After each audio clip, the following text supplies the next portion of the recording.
India, they say, has more potential possibly because it is not a command economy. Government involvement is much lighter than in China.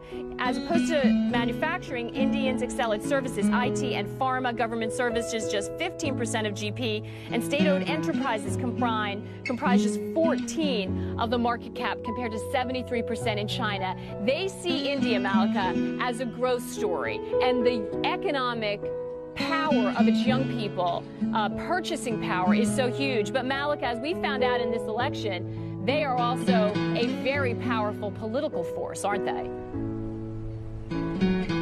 Oh, absolutely. You touched on a really key point, which is India's youth. Now, the most important thing to remember here is just the sheer size of this group. India has the world's youngest population. 65% of India's population is under the age of 35. And remember, we are a country of more than 1 billion people. So the numbers are mind-boggling. And, you know, the youth has tremendous power, economic power, certainly political power.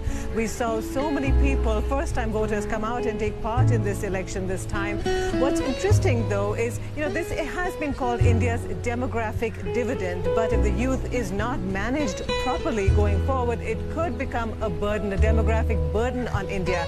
And let me explain what I mean by that. At the moment, the youth is struggling a little bit. They're complaining that they don't have jobs. They go to school, they go to college. When they graduate, there aren't any jobs. And that's been a big complaint that they've had against the government, against the Congress government that's now, of course, on its way out.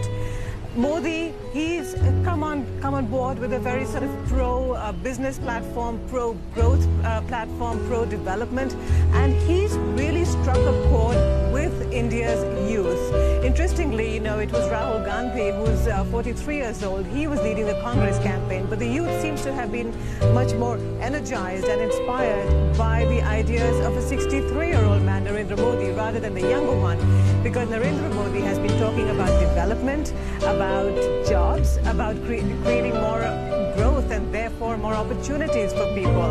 And India's youth, full of hope, full of aspiration, that's the man they seem to have decided to cast their vote for.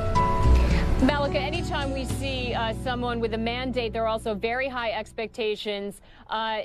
Is there a feeling, what's the honeymoon period from these young people? You know, they want to move up. They want to establish their own life. They want to be able to buy the things they want to buy. Is there a feeling that Modi is going to have to really deliver quickly? A lot of people pointing out this is a new generation. They're not tied to the politics, the older politics of India. Presumably, they have a much shorter time frame when they want to see results delivered.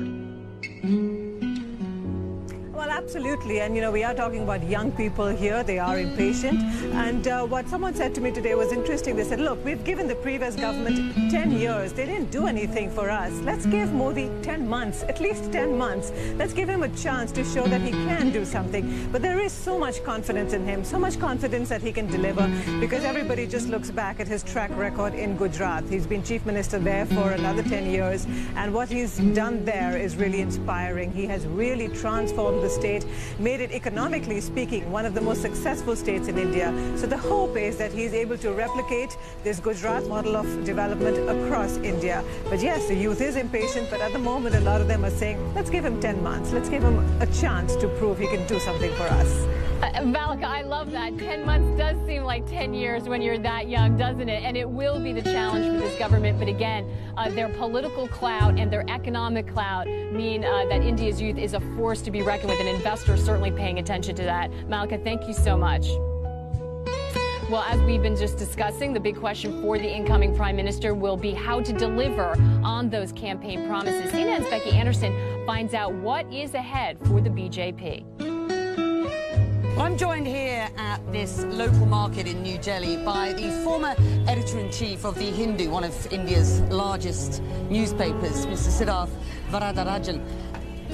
It's clear that Modi, Narendra Modi, and the BJP party are likely to win this and win this big. What can we expect? So I think his first priority is obviously going to be to begin to deliver on the promises he made on the economic front. Don't forget, this is a country whose young electorate appears to have overwhelmingly rejected the Congress, because they say the Congress isn't the party that's going to provide the jobs, isn't looking after the economy, and Modi portrayed himself as the guy who could deliver on that front. So I think the expectations are enormous, and I think his first focus is going to be to do something to revive the growth rate of this economy. If you had to draw an analogy with Mr. Modi and somebody else on the international stage, who would it be? Well, he's a strong, some would say authoritarian, centralizing figure. Putin would be a good example. You know, Putin has this concept, Vladimir Putin has this concept of a power vertical where power is concentrated and what he decides gets enforced all the way down the line. Modi in many ways is a guy like that. He doesn't rely too much on deputies, he doesn't delegate what he says should, you know, he pushes through what he wants. Just then contextualize this for me, for the international viewer. Why does what happens here and with India on the international stage matter? I think it matters for two reasons. One, of course, India is a large economy, large growing economy that has slowed down over the last 3-4 years. And I think obviously this has a negative impact in terms of global economic prospects. And I think the world, part of the reason why global business is bullish on Narendra Modi is that they hope that he will revive the economy, make it a better destination for foreign investment and so on and so forth. The other reason is that, you know, India is bang at the center of a crucial geopolitical region. You have Pakistan and Afghanistan, where the US is going to withdraw from this year. You have, you could say, worsening relations with China, between the US and China.